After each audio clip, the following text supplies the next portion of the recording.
At my fiancé's home, I overheard him talking to his parents, and the truth shattered me. Please stay with me while I share everything. And if my story makes you feel something, it would mean a lot if you could show your support by liking, sharing, and subscribing. My name is Caroline, I'm 28, and I work as a nurse. For the longest time, I thought I had found the kind of love people only dream about. Daniel, my fiancé, is 30 and works as a financial advisor. He was charming, steady, and made me believe he wanted a future with me. From the very beginning, he treated me like I was the most important person in his life. I fell for him completely, and when he asked me to marry him, I didn't think twice before saying yes. His family only made things feel more perfect. His parents were warm, welcoming, and carried themselves with this air of comfort and success. They lived in a beautiful home, always smiling and talking about how much they wanted to see Daniel settled. I felt lucky to be accepted so easily, and I believed I was joining not just a man I loved, but a family who wanted me as one of their own. One weekend, we were at Daniel's parents' house. It was supposed to be just a cozy visit, nothing special. We had lunch, then spent the afternoon talking in the living room. Later, I went upstairs to grab my sweater because the evening had turned chilly. As I reached the top of the stairs, I heard voices. At first, I didn't think much of it. It was Daniel with his parents, chatting the way they usually did. But then I caught my name, and something in Daniel's tone made me freeze. I don't know why I didn't walk away. Maybe some part of me already sensed that what I was about to hear would change everything. I stayed, my hand tight on the railing, listening as my whole world quietly broke apart. Daniel's mother asked him how he was feeling about the engagement. His father added that he was proud Daniel had finally settled down. Daniel sighed, almost as if the weight of the world was on him, and then the words came out of his mouth, words I'll never forget. I don't really love Caroline. I only proposed because you both pushed me. She's stable, she has a good career, she'll make a good wife. But she's safe. Boring. My chest felt like it had been split open. I couldn't breathe, couldn't move. I wanted to scream at him, but I was frozen. Then he said something worse, something that made my stomach twist. I still think about Madison, he admitted softly. Part of me never stopped loving her. That was the moment everything inside me collapsed. The man I thought was my soulmate, the man I was planning to marry, had only chosen me out of pressure, and his heart still belonged to someone else.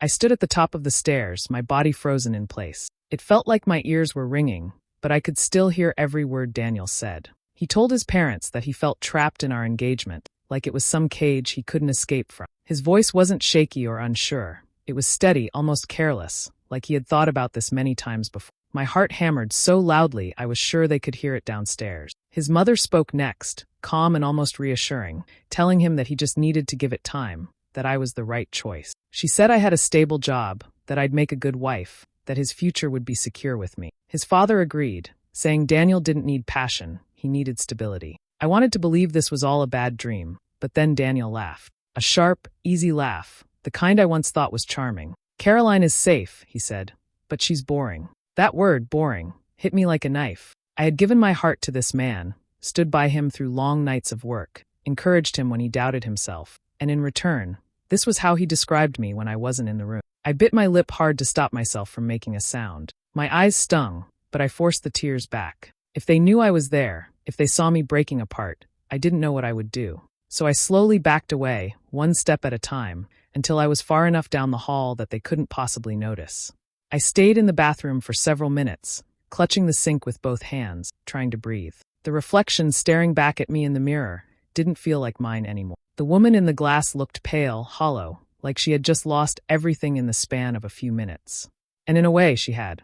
When I finally went back downstairs, I put on the best mask I could manage. The dinner table was full of laughter, clinking glasses, and cheerful conversation. Daniel smiled at me like nothing had happened, like he wasn't holding a knife behind his back. His parents asked me questions about work, complimented me on how dedicated I was, and I answered with a polite smile, even though my stomach churned with every word. I chewed my food without tasting it. I laughed at jokes I didn't hear. I reached for Daniel's hand under the table, because that was what I had always done, and though he squeezed back, it felt empty. I kept thinking about his voice upstairs, the way he had dismissed me so easily. Every second at that table was torture. The warmth I once felt in that house now seemed fake, staged, like I had been blind to the truth all along. By the time dessert was served, I knew for certain. My entire relationship was a lie, built on pressure, convenience, and a man who never truly loved me.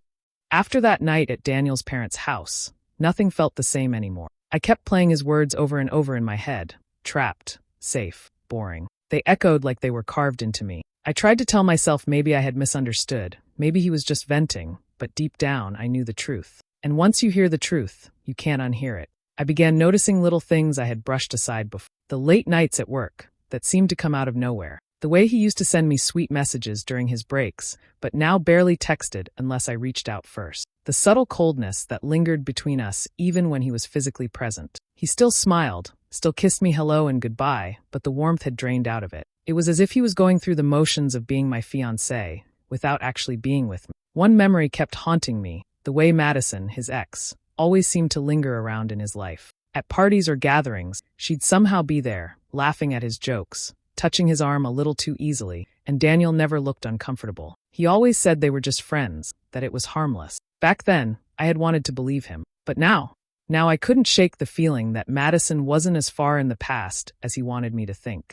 I wanted to confront him right away, scream and demand answers. But instead, I held back. Something inside me told me that if I rushed, he would twist things, deny, and make me feel like I was overreacting. I didn't want another lie to cover up the first one. I needed proof. I needed to know if what I suspected was real. That week, I started paying close attention. It wasn't hard to notice the changes once I was looking for them. His phone, which used to be casually left on the coffee table or nightstand, was suddenly always in his pocket. When it buzzed, he would tilt the screen away from me. If he got a call, he would excuse himself and step into another room, lowering his voice until it was just a murmur I couldn't make out. One evening, we were watching TV together, and his phone lit up on the cushion beside him. Before I could even glance at the screen, he snatched it up, forced a smile, and said he had to take it. He walked into the hallway, shutting the door behind him. I sat there, staring at the blank television screen, my chest tightening. He came back 10 minutes later, acting casual, but I noticed the way his face looked lighter, more alive.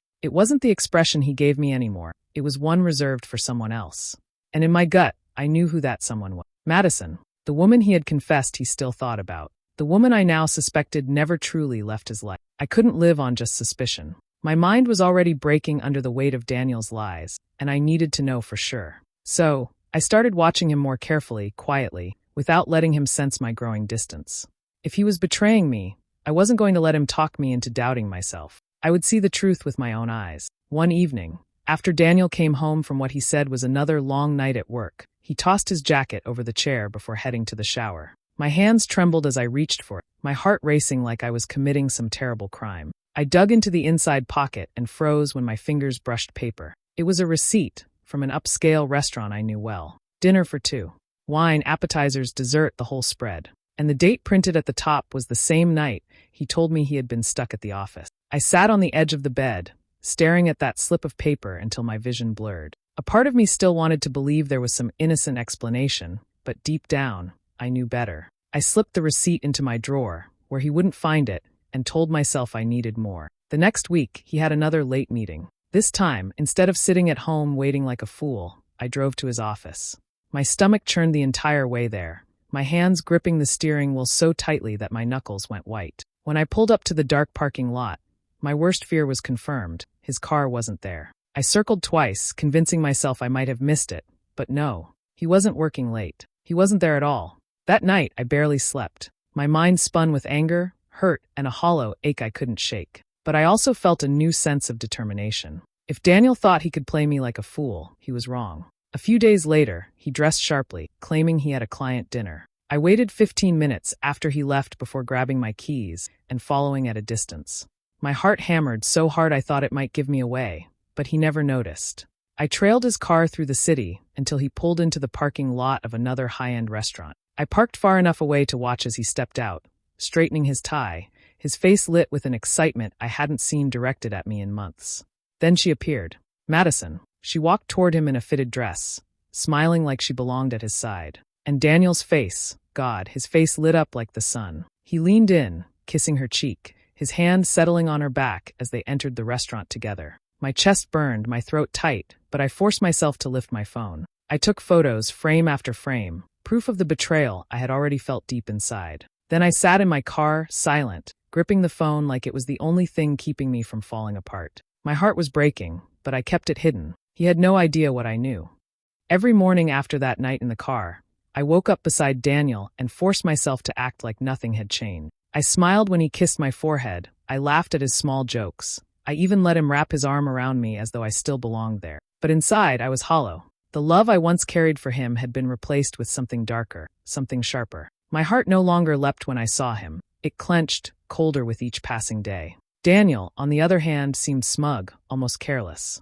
He spoke about our wedding plans with this casual confidence, as though I were some box he had already checked off in his life. "We'll go with the country club," he said one evening, flipping through brochures. "It's classy, simple, and my parents will approve." He never asked what I wanted. He never noticed that my smile didn't quite reach my eyes. And when his phone buzzed late at night, he still slipped out of the room to answer it. He didn't even bother to hide it anymore. I carried the weight of his betrayal in silence until one afternoon, I couldn't hold it alone any longer. I sat across from Rachel, my best friend since college, at our favorite coffee shop. I kept my voice low, my fingers wrapped around my mug so tightly it hurt. I told her about the overheard conversation, the receipt, the nights he disappeared, and finally about seeing him with Madison. Her eyes filled with fire as she leaned in. "Caroline, you can't stay with him," she said firmly. "He doesn't deserve you. He's making a fool out of you." I wanted to cry, to agree, but all I did was nod, because part of me already knew she was right. Walking away would be the clean choice, the healthy one. But I couldn't shake the burning ache in my chest, the voice whispering that just leaving wasn't enough. Daniel had played me for a fool. He had stolen my trust, my time, and my love, all while holding another woman's hand behind my back. If I simply walked away, he would go on with his smug smile, sliding back into Madison's arms, and never truly feel the pain he had caused me. I didn't just want freedom, I wanted justice. That night, as Daniel rambled about guest lists and venues, my mind was elsewhere. I pictured him standing in front of his parents, his friends, maybe even Madison herself, stripped of his lies. I wanted him to feel exposed, humiliated, crushed under the weight of his own actions. And so, quietly, without giving away a single hint, I began to plan. I collected my evidence carefully, guarding it like a weapon. Every time he looked at me with that smug confidence, I smiled back, knowing one day soon, that smile would vanish. He thought he was in control, but he had no idea what was coming. Daniel's parents wanted everything to be perfect, and they spared no expense. The engagement party they hosted looked like something out of a magazine. Soft golden lights strung across the garden, tables covered in white linen, and waiters carrying trays of champagne. Guests mingled with cheerful smiles, congratulating us as if our love story were some fairy tale. I stood beside Daniel, holding his hand, returning every compliment with a practiced smile. On the outside, I was the picture of a glowing bride-to-be. On the inside, I was ice. I let him guide me through the crowd, let him place his arm around me, as though I belonged to him. People toasted us, his parents beamed with pride, and Daniel basked in the attention, grinning like a man who had everything he wanted. He squeezed my hand, and I smiled up at him, pretending my chest wasn't tight with the knowledge of his lies. But then I saw it. In the middle of the party, when laughter and music swirled around us, Daniel's phone buzzed in his pocket. He glanced at the screen, and his whole face lit up in a way I hadn't seen in months. It wasn't the polite smile he gave me at family dinners or the empty one he wore when talking about wedding details. It was real. His eyes softened, his lips curved upward, and for a split second, I saw the man I had once loved. But that smile wasn't for me. He slipped away, muttering something about needing fresh air. No one else noticed, but I did. My pulse quickened as I quietly followed, careful to stay a few steps behind. Out on the patio, under the dim light, Daniel answered the call. His voice dropped low, warm and eager, the kind of tone I used to dream about hearing. "It's just a few more weeks," he said, pacing slightly, his free hand running through his hair. "I can't wait until this wedding nonsense is over." My chest tightened, but I forced my hand into my purse, pulling out my phone. With shaking fingers, I pressed record. He chuckled, soft and intimate. "Of course, Madison. You know you're the one I really want." Hearing her name spoken aloud, spoken like a promise, made my knees weak. But I held the phone steady, capturing every word, every pause. Proof. Proof that I wasn't paranoid. Proof that he wasn't just distracted or stressed. He was living a double life, and he thought he would get away with it. When he ended the call, Daniel slipped back inside, his grin wide as he returned to the crowd, back into his role as the perfect fiancé. I waited a few minutes before following, fixing my smile in place, lifting a champagne glass as if nothing had happened. But inside, something had shifted. I wasn't just a broken-hearted woman anymore. I was ready. Now I had the piece I needed, the weapon to bring everything crashing down. And I already knew when I would use it. Every lie Daniel told me became fuel for my determination. I wasn't going to scream or beg for answers. I wasn't going to give him the chance to twist things or make me doubt myself. No, I was going to end this in a way he would never forget. Quietly, methodically, I began putting the pieces together. In a small box I kept tucked away in my closet, I gathered everything. The restaurant receipt I had pulled from his jacket pocket, the photos I had taken of him with Madison at the restaurant, and now, the recording from the engagement party where his voice betrayed every promise he had ever made to me. I labeled the files on my phone, made backups, even printed copies of the pictures. It wasn't just evidence, it was ammunition. But evidence alone wasn't enough. I wanted impact. I wanted Daniel to feel the weight of his own choices crush him in front of the very people whose approval he lived for. His parents adored their image of him as the perfect, responsible son, the man who had chosen the right woman to marry. They needed to see who he truly was. So, I reached out to them privately. I called his mother first, my voice steady despite the storm inside me. I told her there were things we needed to talk about before the wedding, important things. She agreed to meet, assuming I had concerns about seating charts or flowers. I didn't correct her. Let her think it was something small, for now. At the same time, I paid attention to Daniel's conversations at home. One evening, he mentioned a family dinner that his parents were planning before the wedding. He casually dropped Madison's name, saying she might stop by since she was still close with the family. He looked at me when he said it, as if waiting for me to flinch, but I only smiled and nodded. Of course, I told him softly. Inside, my heart burned, but I knew this was exactly the opportunity one needed. The plan began to take shape in my mind. A family dinner, the perfect setting. His parents, his siblings, Madison, all of them sitting around the same table. Daniel would be comfortable, smug even, believing he had everything under control. And then I would show them. I would put the truth in their hands, so that not even Daniel's smooth words could erase it. At night, lying beside him as he scrolled through his phone, I kept my face calm, my breathing even. He thought I was blind, thought I was still the safe, boring fiancé he could manipulate. But every day that passed, I felt stronger. This wasn't just about leaving him anymore. It was about letting everyone who mattered to him see exactly who he was. A liar, a cheater, and a coward. My heart might have been shattered, but my resolve was solid. The dinner would come, and when it did, Daniel's perfect little facade would collapse in front of the very people he had worked so hard to impress. The night of the family dinner came faster than I expected. Daniel was in good spirits, humming to himself as he adjusted his tie in the mirror. He looked proud, confident, and completely unaware that the walls were about to close in on him. By the time we arrived at his parents' house, the table was already set, the candles flickering, and laughter filling the air. It looked like any other family gathering, but I knew tonight would be different. Daniel slipped into his role easily, greeting his parents with a warm hug, shaking hands with his siblings, and making everyone laugh with his casual jokes. His parents watched him with glowing pride, as if they couldn't imagine a better son. Madison was there too, seated across the table, pretending to be polite and subtle. She kept her eyes on her wineglass, but every so often, I caught the small, knowing smile tugging at her lips. Dinner began smoothly. Conversation flowed about work, the wedding, and family memories. I sat beside Daniel, nodding and smiling at the right times, my hands folded neatly in my lap. My heart beat so loudly I thought someone would hear it, but outwardly I was calm. I had waited too long for this moment, and I wasn't about to let nerves stop me. Halfway through the meal, when everyone was relaxed and comfortable, I set down my fork and slowly stood. The room quieted as eyes turned toward me. Daniel looked up with surprise, then with a kind of forced smile, as though expecting me to make a sweet toast.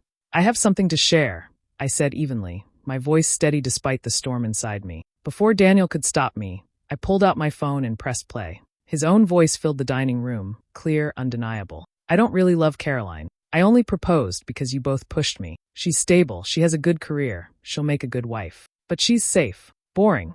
The sound of clinking silverware stopped. Daniel's parents froze, their expressions twisting from confusion to horror. Madison's cheeks drained of color. Daniel's face went pale as he shot up from his chair. Caroline, turn that off. I ignored him. I pulled a small envelope from my purse and laid its contents on the table. Photos of him and Madison at the restaurant, their faces lit with affection. A printed copy of the receipt from his secret dinner. Piece by piece, I laid out the truth. The room erupted. His mother gasped, pressing a hand to her mouth. His father demanded to know if this was true. Madison tried to speak but stopped, speechless, her face burning with shame. Daniel stammered, reaching for me, his words tumbling over each other. It's not what it looks like. I was confused. It didn't mean anything. I turned to him, my eyes cold, my voice steady. I won't marry a man who only wanted me because I was convenient. And with that, I sat back down, my head high, while Daniel's perfect little world shattered around him.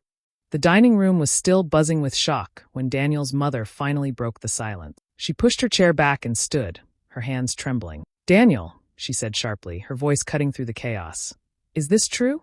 Did you really propose to Caroline for security, not love? Daniel's mouth opened and closed, but no real words came out. His father's face darkened, disappointment written in every line. We raised you better than this, he said, his voice heavy with anger. You don't treat people, especially someone as loyal as Caroline, like they're placeholders in your life. I didn't have to defend myself. For once, his parents saw through him, and the shame in Daniel's eyes told me he knew it. Madison, red-faced and visibly uncomfortable, pushed her chair back abruptly. I didn't sign up for this circus, she muttered, snatching her purse from the chair. Her heels clicked sharply against the floor as she stormed out, her face hidden behind her hair. For all her smugness before, she clearly hadn't expected to be dragged into the spotlight. The room fell quiet again. Daniel's siblings whispered to one another. His mother sat back down with tears in her eyes, and his father shook his head like he could barely stand to look at him. Daniel turned to me, desperation finally breaking through his mask.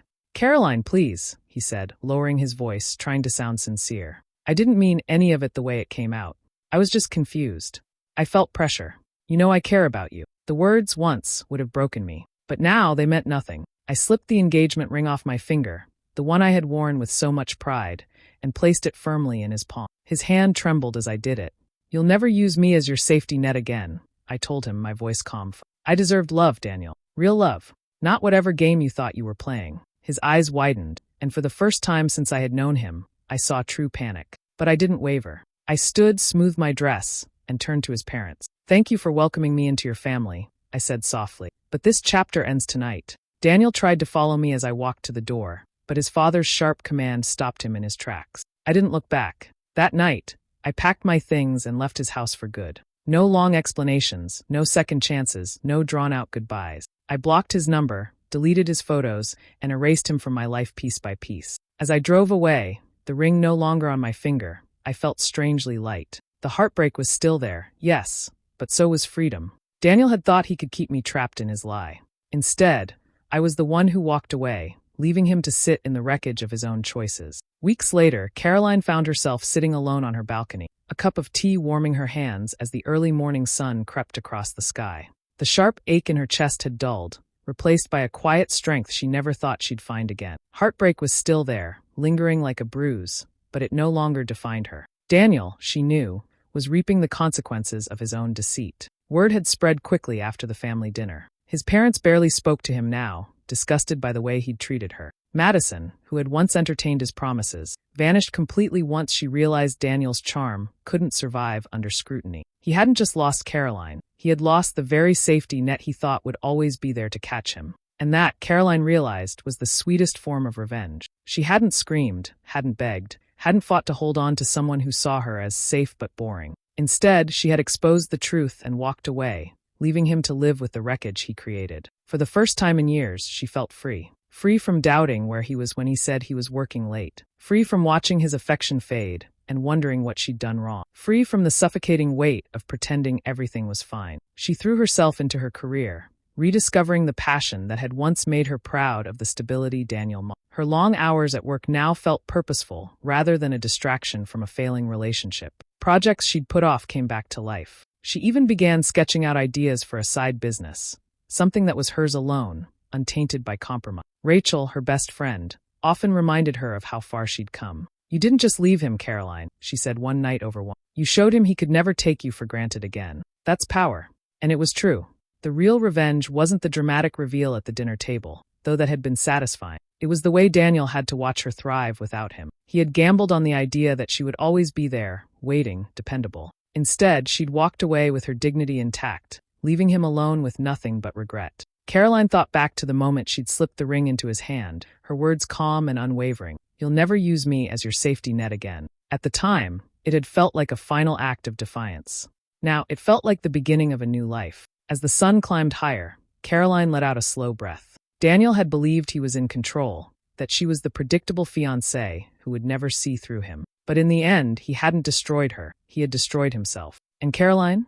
She had walked away stronger, wiser, and freer than ever before. Do you believe Caroline made the right choice by exposing Daniel and walking away, or should she have given him another chance? Share your thoughts in the comments. I'd really love to hear your perspective. And if you enjoy powerful stories like this, make sure to hit subscribe and turn on the notification bell so you never miss the next one.